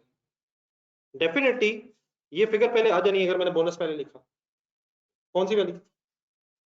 शेयर कैपिटल की फिगर आ जानी है। लेकिन इवन देन ये जो अगला कैश डिविडेंड की मैं वर्किंग करूंगा वो भी 10340 पे ही करूंगा। लेकिन पिछले साल में अगर आप जाएंगे तो शायद मैंने यही बात जो की है ये मैंने वायलेट की है। जाए पिछले साल में, पिछले साल में मैंने जो इंटरम वाली वर्किंग की है और फाइनल वाली वर्किंग की है, क्या ये सेम डेट पे डिविडेंड थे? ये दो डिफरेंट डेट्स पे डिविडेंड थे। मैं ये किस कॉन्टेक्स्ट में कह रहा हूँ? सेम डेट से मेरी मुराद ये है कि अगर फाइनल के तौर पे कैश भी है और बोनस भी है, या इंटरम के तौर पे कैश भी है और बोनस भी है, किसी एक डेट पे कैश डिविडेंड और बोनसेस अगर इकट्ठे हो जाए तो दोनों की वर्किंग उस कैपिटल से होगी जो इनसे पहले है। इनसे पहले है का मतलब, एक सेकंड नेक्स्ट पेज पे एक सेंटेंस इंग्लिश में पढ़े फिर उसकी मैं अप्लाई करके दिखाता हूँ, उसको मैं अप्लाई करके दिखाता हूँ। ऑनलाइन स्टूडेंट्स हर वक्त साथ साथ मेरे रहेंगे। स्टार्ट में एक लाइन लिखी हुई थी नोट, बिल्कुल स्टार्ट में पेज नंबर 68 पे, if more than one dividends are declared on the same year, नहीं same date, then for both dividends base share capital means जिससे रेट मल्टीप्लाई होना है is same. What is the meaning of this sentence? Let me apply. और concentration से पहले देखें, मैं जानबूझ के पहले बोनस शेयर्स लिख रहा हूं ताकि आपको बोनस शेयर्स का इंक्रीज नजर भी आ जाए, और इवन देन मैं कैश डिविडेंड की वर्किंग कैसे कर रहा हूं प्लीज सबने गौर से देखनी है। कैलकुलेटर उठाएं,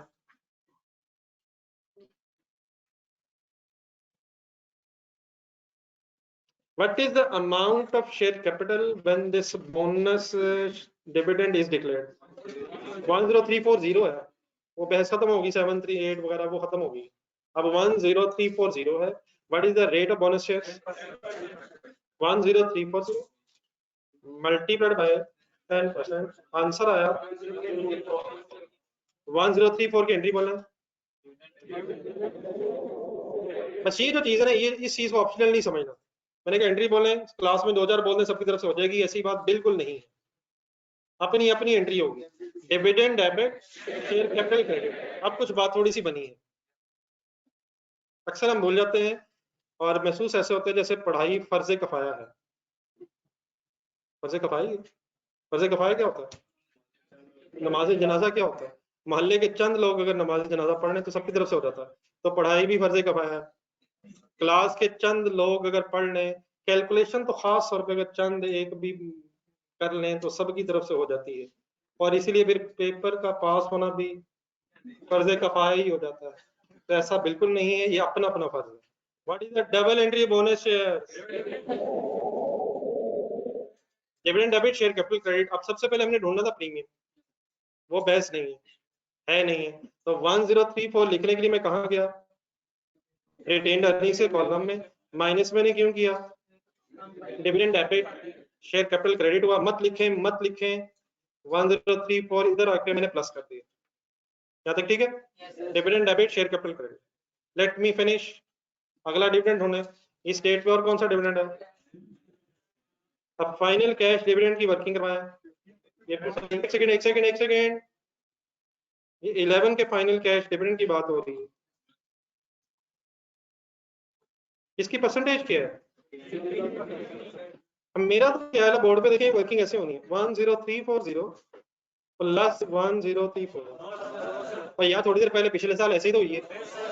इसमें और इसमें फर्क अब फाइनल करें।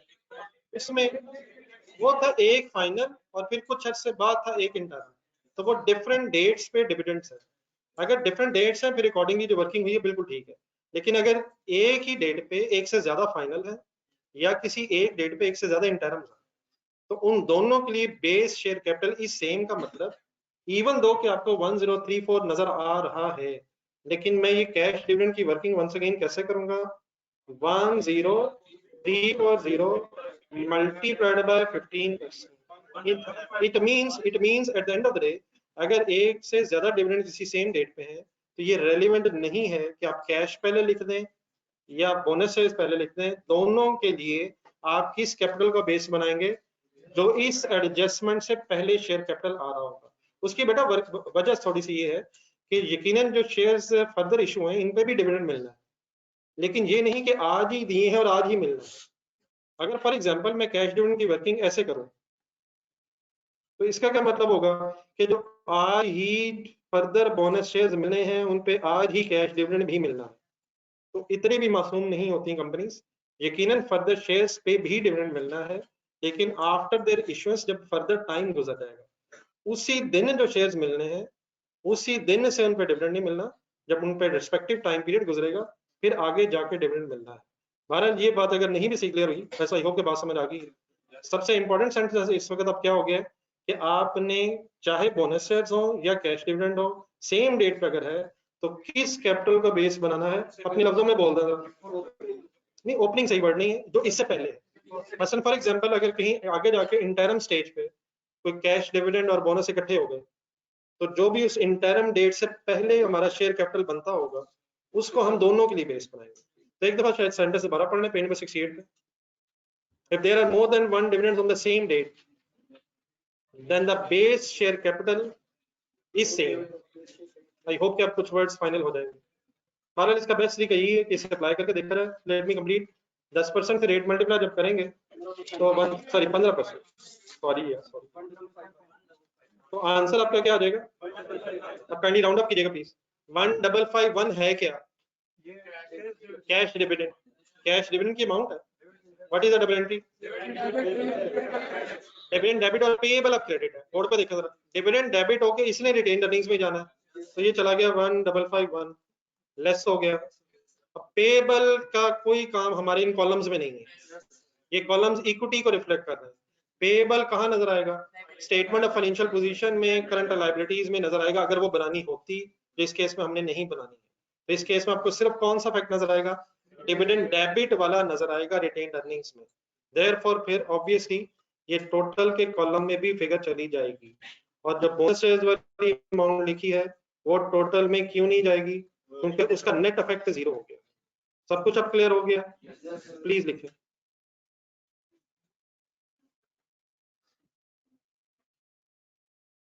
जी ऑनलाइन स्टूडेंट्स बड़ा साथ है।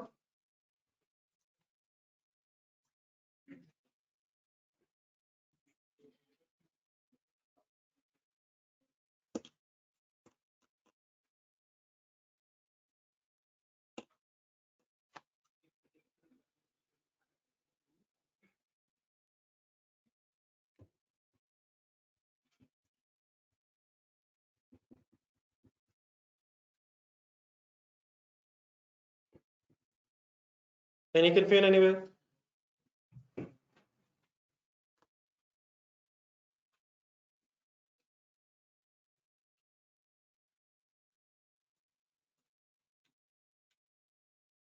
नोट कर लेंगे तो बताइए करेंगे।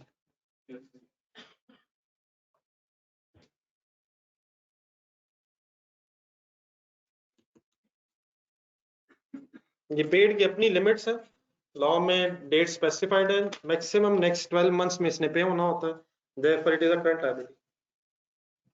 लेकिन वो जो पेएबल है आपको अपनी इस वर्किंग में नजर इसलिए नहीं आएगा क्योंकि हम सिर्फ इक्विटी का पोर्शन स्टेटमेंट फॉर्म में बना रहे हैं। अगर स्टेटमेंट ऑफ फाइनेंशियल पोजीशन पूरी बनाई जाए तो सेकंड इफेक्ट आपको इसका पेएबल में भी नजर आना चाहिए अगर ये पे नहीं हुआ तो, लेकिन इसे पे होना होता है विद इन नेक्स्ट 12 मंथ्स, इसलिए करंट लायबिलिटी है ये ऑलवेज। ये ठीक है फारूक सर? ये सर आगे बढ़े सर, आगे आगे आगे किस साल वाला इंटरम बोनस की वर्किंग खुद से कर, इंटरम बोनस 2012 कमर्शियल से कर रहे हैं, पोस्टिंग भी करें।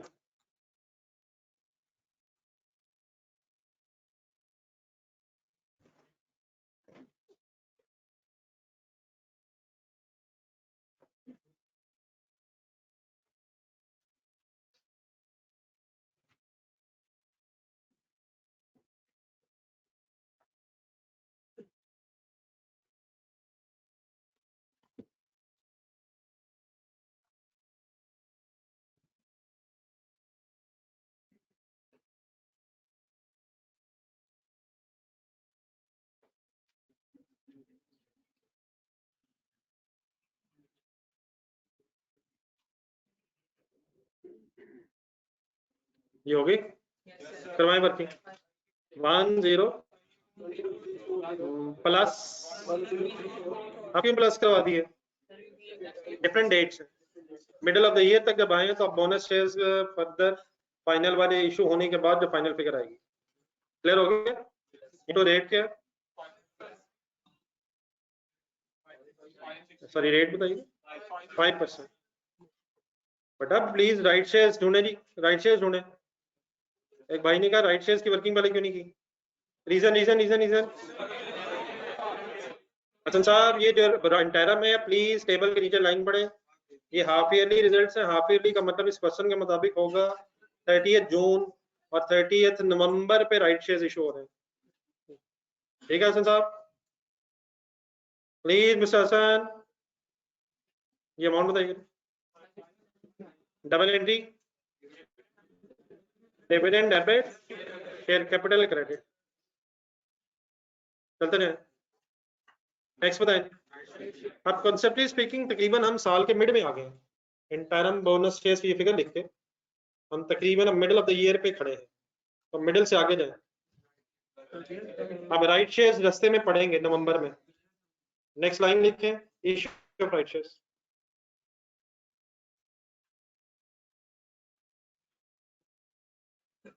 और इश्यू ऑफ राइट शेयर्स के लिए एक वर्किंग आपने करनी है, नीचे भी स्टेटमेंट में चीजें और रहती हैं, मेरा ख्याल है कि 5-7 लाइनें कम से कम गिन के छोड़ दें। अभी नीचे जगह चाहिए आपको तो एक वर्किंग में आ जाए और थोड़ा सा नीचे आ जाए,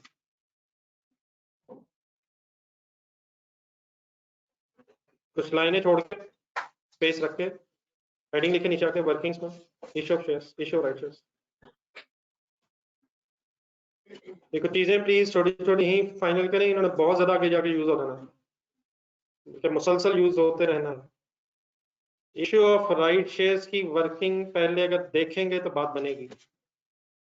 हम कॉन्सेप्चुअली स्पीकिंग 30 नवंबर 2012 पे खड़े हैं, डेट लिखे साथ ऐसे ही बस 30 नवंबर 12 वाले दिन राइट शेयर्स इशू किए गए हैं, तो इसका तरीका सुनो, ये लाइन पढ़ के पढ़े करो। एग्जामिनर ने बताया है कि 30 नवंबर पे राइट शेयर जब इशू किए गए हैं तो हर 5 के बदले 4 शेयर इशू हो, ऐसे हमारे इस कंपनी के क्या 5 शेयर ही हैं? हमारे तो काफी ज्यादा शेयर हैं, तो ये एक उसने रेशियो दी है, ये एक फ्रैक्शन सॉर्ट ऑफ है 4/5। 4/5 का मतलब जिसके पास 5 है उसको 4, अगर इस तरह लिखा होता 2 shares against for example 10 shares तो 2/10, 1 for 5, 1/5, तो ये फ्रैक्शन सॉर्ट ऑफ है। इसके बाद 5 इसको 4 और मिलने हैं। तो इसका बेटा फ्रैक्शन अप्लाई करने का तरीका ये होता है कि आप सबसे पहले आप कैलकुलेट ये करेंगे कि 30 नवंबर पे हमारे शेयर्स हैं कितने जो इशू हुए हैं। तो इसके लिए वंस अगेन आपको शेयर कैपिटल वाले कॉलम में जाना है। शेयर कैपिटल वाले कॉलम में अगर आप जाएंगे, ये इसे देख के नहीं लिखना है, पहले पूरी बात समझनी है। तो ओपनिंग बैलेंस ऑफ 2012 कितना था? 10340। क्या उसके बाद ड्यूरिंग द ईयर 30 नवंबर तक आते आते कुछ शेयर्स में इंक्रीज आया है? बल्कि सॉरी, शेयर कैपिटल में इंक्रीज आया है? कितना इंक्रीज आया? पहले 103 और इंक्रीज आया और फिर 569 इंक्रीज आया, और यहाँ तक before any right issue, therefore it हो सकता है 11943 मिलियन रुपीस का ये शेयर कैपिटल है। मत लिखें मत लिखें मत लिखें, ये शेयर कैपिटल है या नंबर ऑफ शेयर्स है? हमने शेयर कैपिटल से फिगर्स उठाई हैं। अपने क्वेश्चन के पॉइंट 1 में जाए जरा, क्या ये मल्टीप्लाइड बाय 10 हो चुका है? ये शेयर कैपिटल की अमाउंट है, ये शेयर्स नहीं है। तो नंबर 1 हमने अब शेयर कैपिटल कैलकुलेट कर लिया, विच इज एज ऑन 30 नवंबर 2012। लेकिन अब इस शेयर कैपिटल की अमाउंट को हमें कन्वर्ट करना है नंबर ऑफ शेयर्स में। उसका क्या तरीका हो सकता है? 11943 डिवाइडेड बाय 10 क्यों कर रहा हूँ? ये नॉमिनल वैल्यू 10 रुपए से मल्टीप्लाई करके बनी है, तो डिवाइड बाय 10 अगर करेंगे तो इसका मतलब ये बनेगा 1194.3 मिलियन शेयर्स उस दिन मौजूद थे जिस दिन राइट शेयर्स इशू होने थे। मत हिस्सा लिखे, गलत हो गया है। अल्हम्दुलिल्लाह ठीक है, एंड में लिखते हैं। तो what is the first step? मैंने पहला स्टेप क्या किया, शेयर कैपिटल के कॉलम में जाके मैंने 30 नवंबर पे राइट इशू से पहले शेयर कैपिटल की अमाउंट निकाली और उसका डिवाइड बाय 10 करके number of shares find out कर लिए। इसके बाद फिर अब आप ढूंढेंगे fraction of bonus shares, sorry fraction of right shares. तो what is the fraction of right shares? तो इस फ्रैक्शन को अब इस नंबर ऑफ शेयर्स से मल्टीप्लाइड बाय फ्रैक्शन अगर करेंगे तो आंसर 955.4 मिलियन राइट शेयर्स का आंसर आ जाएगा। ठहर जाए 1194.3 ऐसे था, मल्टीप्लाइड बाय 4 बाय 5 शेयर से फ्रैक्शन मल्टीप्लाई करके राइट शेयर्स का नंबर आ गया है। ये राइट शेयर्स की अमाउंट आ गई है, नंबर आ गया। अब जरा लास्ट सेंटेंस देखिए इसी पॉइंट में, एक शेयर कितने का इश्यू होना है? 18 का, लेकिन 18 ने इकट्ठा प्रेजेंट नहीं होना है। तरीका ये होता है कि अब इन राइट शेयर्स का मल्टीप्लाइड बाय 10 करके nominal value of share capital निकालेंगे और इन्हीं को मल्टीप्लाइड बाय 8 करके शेयर प्रीमियम की अमाउंट अदा करेंगे। प्लीज पहले मुझे अमाउंट्स पूरी करवाएं। 955.4 million right shares multiplied by 10 करके आंसर आएगा 955.4 तक खत्म कर लेते हैं, अगर आप इजाजत दें तो। अगर गेम ऑन है तो बता दें, वरना फिर ऊपर भी गेम ऑन होगी। 955.44 है शायद, तो पहले वो पूरा करा दें। पहले वो क्या है? 955 पॉइंट क्या था? 44 है, तो ठीक है, नीचे भी 0.4 आ गया। ठीक है सर। अब उसी नंबर ऑफ शेयर को जरा मल्टीप्लाई बाय 8 भी कीजिएगा। 7643.52 का नाम बताएं। मल्टीप्लाई बाय 10 करके उन शेयर्स की नॉमिनल वैल्यू आ गई है, राइट शेयर्स की नॉमिनल वैल्यू आ गई है। मल्टीप्लाई बाय 8 करके राइट शेयर्स के अगेंस्ट प्रीमियम आ गया है। Before you start to write, मुझे इस राइट इशू की डबल एंट्री करवानी है आपने। रिलैक्स रिलैक्स रिलैक्स करवानी है, मींस शुरू मैं करवाता हूँ, आप करवाइएगा। सबसे पहले मुझे ये बताएं, शेयर कैपिटल कितने से क्रेडिट होगा? 955.4 से शेयर कैपिटल नॉमिनल अमाउंट से क्रेडिट हो गया। प्रीमियम के सामने कितनी फिगर आएगी? प्रीमियम के सामने कितनी फिगर आएगी? 7643.52।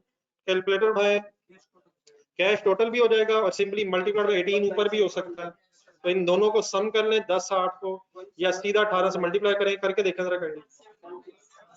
तो कैश या बैंक डेबिट बाय 17197.92। ये फिगर कैसे बनी? दोनों को या तो सम कर लें या definitely alternatively number of right shares multiplied by 18 rupees हिसाब से आपको पैसे मिलने हैं। बात पूरी मेरी समझ आ गई है? तसल्ली से नोट करें, लिखना कोई इशू नहीं। पॉइंट 92 नहीं है तो नहीं लिखते। ये चैलेंजिंग कैलकुलेशंस है, मैं कैलकुलेटर पे खुद शुरू करता हूँ, लेकिन तकरीबन ठीक है बेटा, अल्हम्दुलिल्लाह ठीक है भाई, जज्बाती हो रहा है। ये जो पॉइंट्स का मसला है, यही तो असल मसला नहीं है।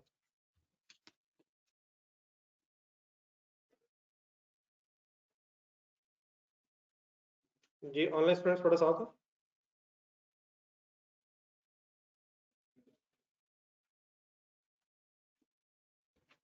अब पहले स्टार्ट से लिखना, वो नीचे जो चला गया मैं ऊपर कर देता हूँ।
ये जहां जहां मैंने एम लगाया इट मींस मिलियन है।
ये हसन जरा काइंडली ग्रुप में जरा टी को मैसेज कीजिएगा।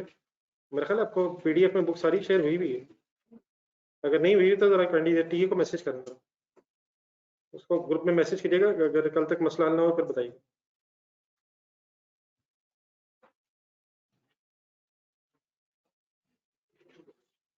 बल्कि उससे ये कहेगा आपको इस चैप्टर की पीडीएफ जरा सेंड कर दें, अगर मिस प्रिंटिंग है तो। मेरा ख्याल है बस शेयर की हुई उसने पूरी बुक यार।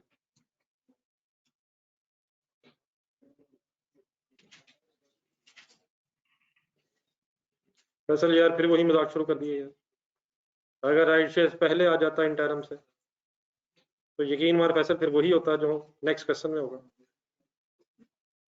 फैसल जाने दे गुस्सा यार, अगर वो हो जाता तो। जी सर, ये एंट्री फाइनल है सर, जरा खुद से पोस्ट करेंगे इसे स्टेटमेंट में, ये किस कॉलम में कैसे कैसे फिगर्स आएंगे। कैश बैंक का कोई कॉलम नहीं है यहाँ। कौन कौन से कॉलम है? शेयर कैपिटल का है, शेयर प्रीमियम का है, तो रिस्पेक्टिव अमाउंट्स लिखें। पॉजिटिव लिखेंगे नेगेटिव लिखेंगे? पॉजिटिव क्यों लिखेंगे? शेयर कैपिटल प्रीमियम क्रेडिट होके बढ़ रहे हैं, सही लिखेंगे, पॉजिटिव ही लिखेंगे, सही कह रहे हैं।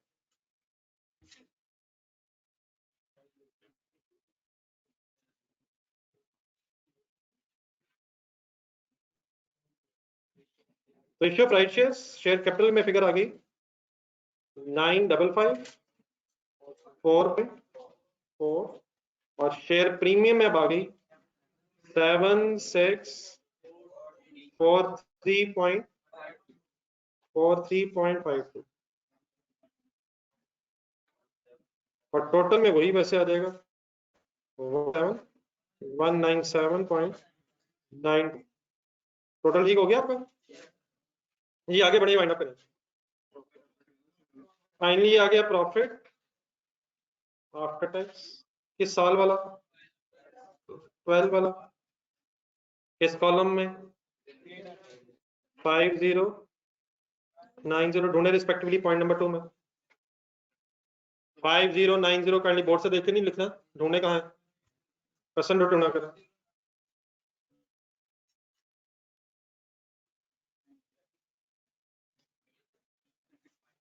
मिल गया? बाइंड अप करें सर, बस यही था। क्लोजिंग बैलेंस निकल, balance as on, balance as on 31st December 2012 करें टोटल। अब कहाँ से शुरू करेंगे? हाँ जी 10 जो करंट ईयर का ओपनिंग है, पिछले साल के क्लोजिंग में प्लस करें।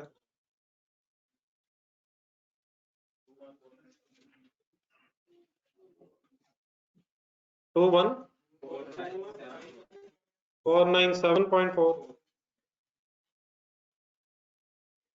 टोटल करते डर लगता है आप लोगों को, अपनी फिगर समझे। 21,497.4 million rupees only, 7643.52। प्रीमियम में देगी फिगर में बेटा, टोटल तो करो यार, बोर्ड से देखे टोटल लिखने शुरू हो गए। नजर नहीं आ रहा, नजर नहीं आ रहा, टोटल सही नजर नहीं आ रहा।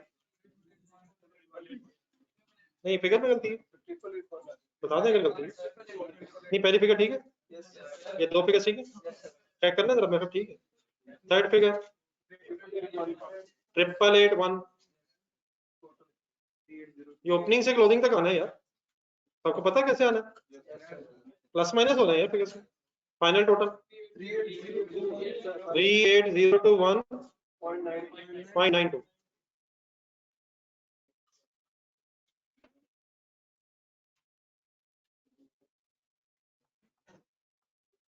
3801.92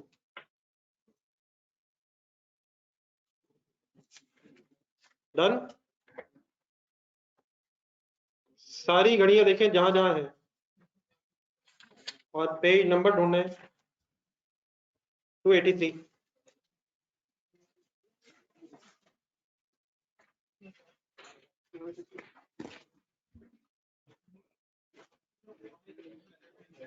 जानले स्टूडेंट्स इकट्ठे नोट कर लिए सब कुछ? पेज नंबर 283 बेटा सही है बेटा, वही है, यकीन माने वो भी वही यार सर, यकीन माने वही यार सर, प्लीज वही यार, घर से चेक कर। इस अगर मैं एक सवाल घर के लिए दे दूं, इसको छोड़ दे, इंशाल्लाह बिस्मिल्लाह पढ़ के घर जाके दोबारा करना और इंशाल्लाह अल्हम्दुलिल्लाह होगा, इंशाल्लाह ना हुआ तो कल शुरू। अब इधर एक क्वेश्चन मैं पढ़ दूं जो अपने घर से करना जाकर। Page number 283, page number 283 please, page number 283 मिल गया। सवाल नंबर 1 लिखा हुआ है, following information pertains to Friday limited. Friday limited नहीं लिखा, वही लिखा जो लिखा हुआ है, फ्राइडे तो आज है, वेडनेसडे लिमिटेड लिखा हुआ है, वेडनेसडे का सवाल होना चाहिए था ये। रिक्वायरमेंट में बस कर दें, बस कर दें भाईजान, टाइम नहीं बताना था मेरे का, सिर्फ देखना था। रिक्वायरमेंट में page number 283, prepare statement of changes in equity for the year ended 30 June 19। Year start कब होगा? 1 जुलाई 18। ब्रैकेट पड़े नीचे, column of total and comparative figures are not required. Total नहीं बनाना एग्जामिनर कहता है और कंपैरेटिव भी नहीं बनाना। कंपैरेटिव अगर इंफॉर्मेशन हो तो पिछले साल का बनाना ही बनाना है, अनलेस एग्जामिनर कह दे नहीं बनाना। टोटल भी बनाना ही बनाना अगर एक से ज्यादा कंपोनेंट हो, लेकिन अगर एग्जामिनर की ख्वाहिश हो तो आप टोटल भी नहीं बनाना और पिछला साल भी कंपैरेटिव में नहीं देना। देयरफॉर स्टार्टिंग पॉइंट क्या होगा? बुक खोले भाई, सवाल पढ़ना है, क्या घर जाके पढ़ना है आपने? क्या मैं अभी तक आपको पहचाना नहीं? क्या अभी तक हम एक दूसरे को सही तरह पहचान नहीं सके? बेटा सवाल तो मैंने पढ़ना होता है, आप सॉल्व करेंगे ना यार। नहीं पढ़ना मुश्किल लग रहा है, पढ़ लेते हैं। छोड़ दें ये पैसे, क्या हम क्लास के टाइम तक भी नहीं पढ़ सकते? इंशाल्लाह पढ़ के देखते हैं। 1 जुलाई 18 हमारा ओपनिंग है, तो गेम शुरू हो चुकी है। The following information, first line, pertains to the Wednesday Limited for the year ended 30th June 2019. Shareholders equity on 1st July 18. अब प्लीज ईयर एंड 30th जून है, 1st जुलाई 18 ओपनिंग बैलेंसेस अवेलेबल है। किस किस का? शेयर कैपिटल का है, share premium का है, रिटेन अर्निंग्स का है, सरप्लस का है। यहां तक 4 कंपोनेंट्स पता चल गए। On 30th November, WL issued 30% right shares at a premium of 120 पर शेयर। ऊपर जाए पॉइंट 1 में शेयर कैपिटल के सामने ब्रैकेट में लिखा हुआ है ₹100 ईच। आम हालात में नॉमिनल वैल्यू 10 रुपीज है, लेकिन ऑल्टरनेटिवली अगर एग्जामिनर बता दे तो फिर वही होगी। तो अब 100 ईच क्या है? अगर वैल्यू है तो इसका मतलब अगर 100 से ज्यादा पे बेचेंगे तो फिर प्रीमियम है, और अगर कम पे बेचेंगे तो फॉर एग्जांपल अभी अगर 100 लिखा हुआ है, अगर 110 पे शेयर बेचा तो 10 रुपए प्रीमियम है। नॉमिनल वैल्यू से जितना ऊपर होगा वो प्रीमियम है, और नॉमिनल वैल्यू से अगर नीचे होगा तो डिस्काउंट है। तो first of all we have to decide what is the nominal value in the question. तो what is the nominal value? अब नीचे सेंटेंस दोबारा पढ़ें। ये 30% राइट शेयर्स इशू किए गए एट द प्रीमियम ऑफ 120। क्या 120 पे इशू हुए हैं या 220 पे? कंसंट्रेट दोबारा पढ़ने का। 20 रुपए प्रीमियम है, और 20 है यार, और 20 है। क्या 120 पे इशू किया है या 120 रुपए के प्रीमियम पे इशू किए हैं? तो प्रीमियम उस अमाउंट को कहते हैं जो अबव नॉमिनल अमाउंट है। इट मींस ये शेयर्स 220 रुपए पे इशू हुए हैं। 100 शेयर कैपिटल की अमाउंट है और 120 रुपीज प्रीमियम की अमाउंट। तो समझ आइए। अब 30% का क्या करेंगे? शेयर कैपिटल की जो फिगर होगी उसको 30% से सॉर्ट ऑफ वर्किंग करके फिगर्स आएंगी। जो भी थोड़ी देर पहले हमने सवाल किया उसमें फ्रैक्शन में दिया हुआ था 4/5, वो भी परसेंटेज बन सकती है अगर चाहें, और यहाँ शायद उसने फ्रैक्शन की बजाय सीधी परसेंटेज दे दी।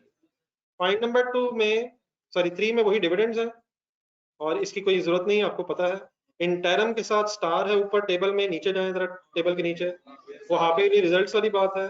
प्रॉफिट गिवन है, और surplus arising during the year की अमाउंट 35 मिलियन की एंट्री बताएं। एसेट डेबिट सरप्लस क्रेडिट है, सरप्लस वाले कॉलम में 35 प्लस होगा। अगला सेंटेंस अंडरलाइन करें भैया इस वाला। Transfer of what? Transfer of incremental depreciation for the year was 9 million. गलत तरफ नहीं जाना है, एक पेज पीछे आना है, प्लीज एक पेज पीछे आना है। पेज नंबर 281 पे आना है, पेज नंबर 281 की रिक्वायरमेंट बी पे जाना है। इसमें एक वर्ड आया था ब्रैकेट में, एंट्रीज ऑफ इंक्रीमेंटल डेप्रिसिएशन वगैरह is not required. Incremental depreciation का एक मीनिंग फाइनल हुआ था। क्या फाइनल हुआ था? वो एक्स्ट्रा डेप्रिसिएशन जो सरप्लस से रिटेन्ड अर्निंग्स में ट्रांसफर होती है। What is the double entry of this incremental depreciation? Surplus debit retained earnings credit. जहां तक हो सके ये क्वेश्चन ट्राई करना चाहिए। तो मैं इंशाल्लाह फिर कल दोबारा डिस्कस करूंगा, घर के लिए होमवर्क है, ट्राई करके आइएगा। और ये इंक्रीमेंटल डेप्रिसिएशन जरा 281 पे दोबारा देख के आनी, इसको सही तरह फाइनल होना चाहिए। अल्लाह हाफिज।